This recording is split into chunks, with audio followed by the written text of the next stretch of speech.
এই দিনটার প্রতীক্ষা ছিল বহুদিনের। অবশেষে সেই মহেন্দ্রক্ষণটা এসেই গেল আজ। বাংলাদেশের জার্সি গায়ে অভিষেক হয়ে গেল হামজা চৌধুরীর। বাংলাদেশ কেন হামজাকে চেয়েছে তার ছাপটা স্পষ্ট ছিল খেলায়। শেফিল্ড ইউনাইটেডের এই মিডফিল্ডার আজ অভিষেকেই আলো কেড়ে নিয়েছেন। তাতেই ভারত কেঁপে কেঁপে উঠেছে রীতিমতো। তিনি যেমন পারফরমেন্স করেছে তাতে বাংলাদেশ দল তার অভিষেকের সেরা একটা উপহার দিতে পারত জয় দিয়ে। কিন্তু ফরোয়ার্ডদের ব্যর্থতায় তা আর হলো কোথায়।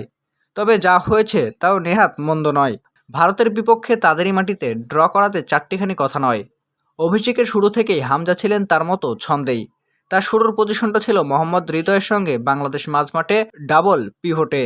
সেখানে তিনি তার কাজটা ঠিকঠাক করেই গেছেন। প্রতিপক্ষের সঙ্গে বল দখলের লড়াইয়ে হামজা ছিলেন জয়ীর ভূমিকায়। তার ফলটা প্রথমার্ধ শেষের পরিসংখ্যান দেখলেই বুঝতে পারবেন। বাংলাদেশ এ অর্থে কম করে হলে 5টা সুযোগ পেয়েছে, যার 3টা অন্তত বিশাল সুযোগ। এদিকে ভারত সুযোগ পেয়েছে মোটে 1টা। নিজেদের বিপদসীমা আগলে রেখে আক্রমণ শোনানো একজন ডিফেন্সিভ মিডফিল্ডারের কাজটা এমনই।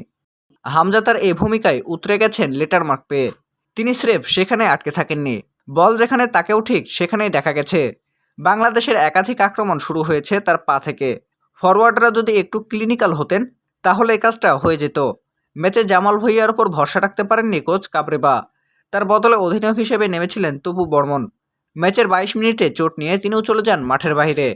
এরপর অধিনায়কের বাহুবন্দি হাতে না থাকলেও দলের অলিখিত অধিনায়ক ছিলেন হামজাই। দলকে রক্ষণে আক্রমণে মাঠের বাইরে সব জায়গায় নেতৃত্ব দিয়েছেন তিনি। তাতেই কেঁপে গেছে ভারত। অসুস্থ হয়ে সাভারের কেপিজি হাসপাতালে ভর্তি আছেন জাতীয় ক্রিকেট দলের সাবেক অধিনায়ক তামিম ইকবাল। হার্ডে রিং পড়ানোর পর বর্তমানে শঙ্কামুক্ত তামিম। হাসপাতালের বিছানা থেকে ফেসবুকে স্ট্যাটাস দিয়ে সবার প্রতি কৃতজ্ঞতা ও ভালোবাসা প্রকাশ করেছেন তিনি। মঙ্গলবার বিকালে অসুস্থ হওয়ার পর ফেসবুক স্ট্যাটাসে তামিম লেখেন, 2 বছর আগে এই রোজার সময়ে অনুপেমের কাছে গিয়েছিলাম। সেদিন জানতে পারলাম অনুপের বাবা 4 বছরেও হার্টের অপারেশন করতে পারেননি। হৃদয়ের স্পন্দনই আমাদের বাঁচিয়ে রাখে, কিন্তু এই স্পন্দন যে কোনো ঘোষণা না দিয়ে থেমে যেতে পারে এই কথাটি আমরা বারবার ভুলে যাই। গতকাল দিনটা শুরু করার সময় আমি জানতাম আমার সাথে কি হতে যাচ্ছে। আল্লাহ তাআলার অশেষ রহমত আর সকলের দোয়ায় আমি ফিরে এসেছি। আমার সৌভাগ্য, এই বিপদের সময় আমি পাশে কিছু অসাধারণ মানুষকে পেয়েছিলাম, যাদের বিচক্ষণতা ও অপ্রাণ প্রচেষ্টায় আমি এই সংকট কাটিয়ে ফিরে এসেছি। কিছু ঘটনা আমাদের বাস্তবতা মনে করিয়ে দেয়, জানিয়ে দেয় যে জীবন আসলে কতটা ছোট। আর এই ছোট জীবনে আর কিছু করতে না পারি, সবাই যেন একে অপরের বিপদের পাশে দাঁড়ায়, এটি আমার অনুরোধ। রাজধানীর এভিকেয়ার হাসপাতালে চিকিৎসাধীন তামিমকে দেখতে গিয়েছিলেন যুব ও ক্রীড়া উপদেষ্টা আসিফ মাহমুদ সজীব ভুঁইয়া। মঙ্গলবার রাত 10টার পরে এভিকেয়ার হাসপাতালে ছুটে যান ক্রীড়া উপদেষ্টা।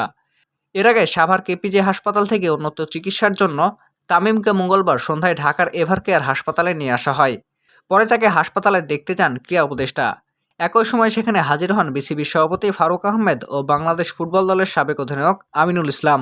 তামিমকে দেখে বের হওয়ার সময় গণমাধ্যমের মুখোমুখি হন ক্রীড়া উপদেষ্টা। তামিমের অবশেষ অবস্থা নিয়ে তিনি বলেন, আশা করি উনি দ্রুত রিকভার করবেন। মেন্টালিটি যে শক্তি দেখলাম, তারপর ওনার পরিবারের সঙ্গে কথা হয়েছে এবং ডাক্তার নিয়মিত দেখছেন। আশা করি খুব দ্রুত সুস্থ হয়ে আমাদের মাঝে ফিরে আসবেন। এদিকে বিপিএলে তামিমের দল ফরচুন বরিশালের মালিক মিজানুর রহমানও রাতে তামিমকে দেখতে হাসপাতালে ছুটে আসেন। এরপর গণমাধ্যমের মুখোমুখি হয়ে তিনি জানান, তামিমকে দেশের বাইরে নেওয়ার জন্য ভিসার কাজ শুরু হয়ে যাচ্ছে। সেটা হবে ব্যাংকে, সঙ্গে মিজান নিজেও যাবেন বলে নিশ্চিত করেছেন। বাংলা নিউজ লাইভ, রিফাত সরকার।